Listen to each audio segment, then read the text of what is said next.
ati biragoye cyane hano hanze ko wakumva ngo umuntu ngo yabaye umugabo ngo yiswe umugabo ngo ni igikomerezwa ameze neza ahari natarabanje guca mu bintu bimukomeza zamvune bwa buribwe bwa gukora cyane bwa kwigomwa kwa kuvunika mbega kwa kwitanga kose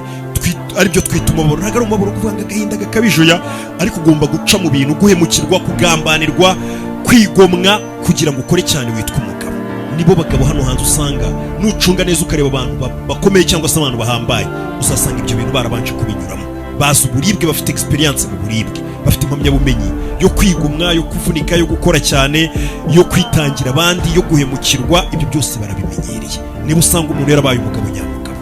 naho iyo ibice byo bikagukubita hasi nta mugabo bukurimo cyangwa se utinya ibyo bintu ngo nta mugabo buri buzakuvamo ubundi nga kenshi kugira ngo ube weho wa nyawe ya version nziza cyangwa se kwa kubura umugabo nyamugabo cyangwa se ngo wumve ngo uruwe n'umugore urenze uri umuntu uhambaye nuko uba warabanje guca muri ibyo bintu bikubangamira cyangwa se ibyo bintu bibi cyane ukageraho bimenyera